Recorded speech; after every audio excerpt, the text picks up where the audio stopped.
Salam damai sejahtera bagi kita semua. Kita tiba pada pelajaran sekolah sahabat ke-9 dengan judul Sumber Kehidupan. Saya akan membawa pelajaran ini dari hari per hari untuk memudahkan kita memahaminya. Di pelajaran hari Minggu berjudul Dalam Dia Ada Hidup. Yohanes 1 ayat 1 katakan Yesus adalah Allah. Kemudian ayat 4 katakan di dalam Dia ada hidup, dan hidup itu adalah terang manusia. Maka kita akan memahami bahwa jika di dalam Dia ada hidup, maka hal-hal ini dapat dilakukannya. Pertama, Yohanes 10 ayat 17. Ia dapat memberikan nyawanya dan mengambilnya kembali. Kemudian Yohanes 5 ayat 21 dan Yohanes 14 ayat 19, ia dapat memberikan kehidupan kepada yang dikehendakinya. Itu sebabnya Yesus berkata, akulah kebangkitan dan hidup.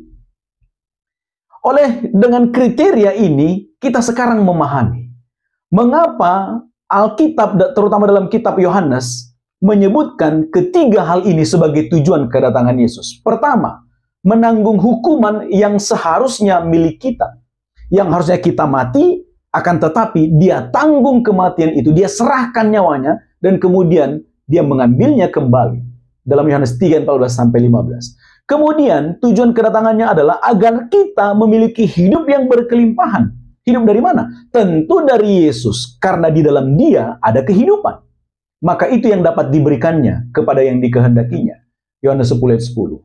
Kemudian yang ketiga, untuk menyatakan karakter Bapa kepada manusia. Ini fokus pelajaran pada hari Minggu. Kemudian pada hari Senin, perkataan hidup yang kekal.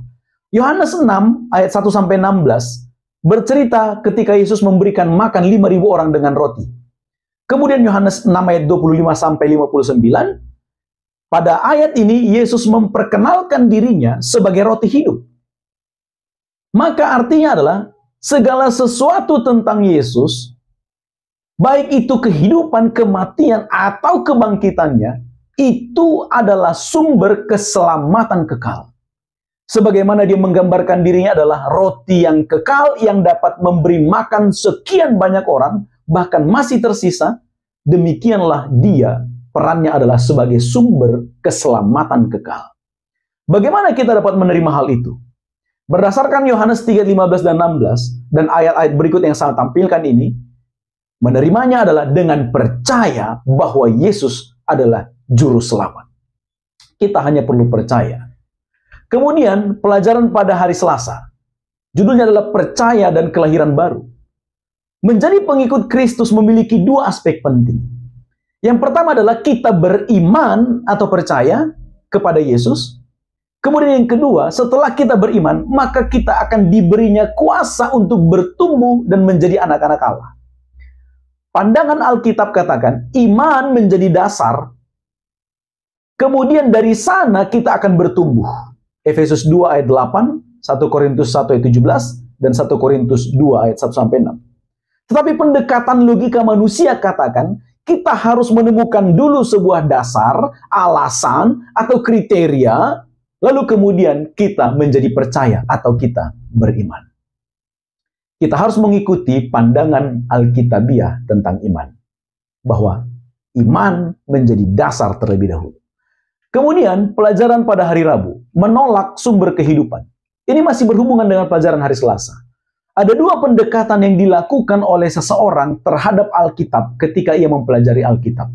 Pertama adalah lebih mempercayai logika daripada firman Tuhan. Mereka mempertanyakan kebenaran Alkitab dari sudut pandang ilmiah, historis, psikologis, filosofis, arkeologis maupun geologis.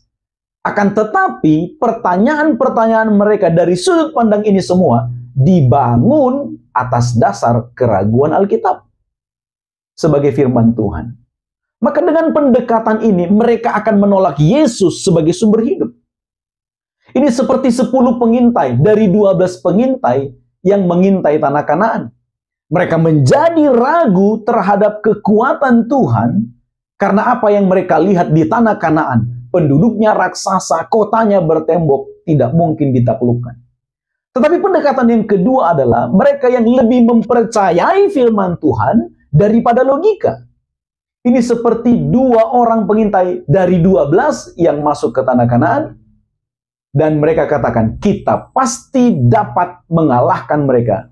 Kita harus maju. Inilah fokus pelajaran hari Rabu.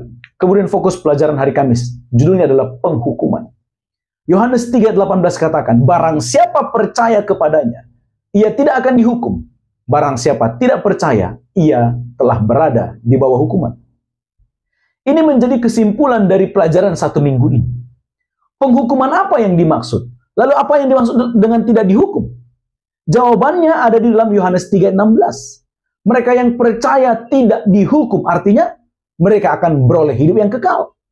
Lalu yang tidak percaya akan dihukum, artinya mereka akan binasa atau beroleh mati kekal. Bagaimana proses penghukuman itu terjadi? Ketika seseorang menolak Yesus sebagai juru selamat, tidak percaya kepadanya, maka itu akan membuatnya terbuka terhadap keraguan dan juga godaan setan.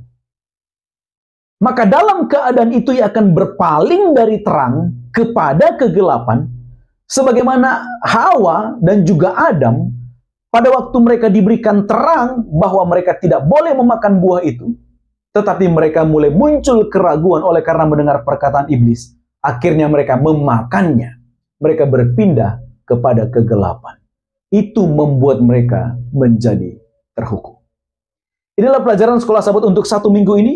Semoga menolong Anda memahami pelajaran ini secara lebih luas ketika Anda mempelajarinya secara pribadi. Terima kasih, Tuhan memberkati.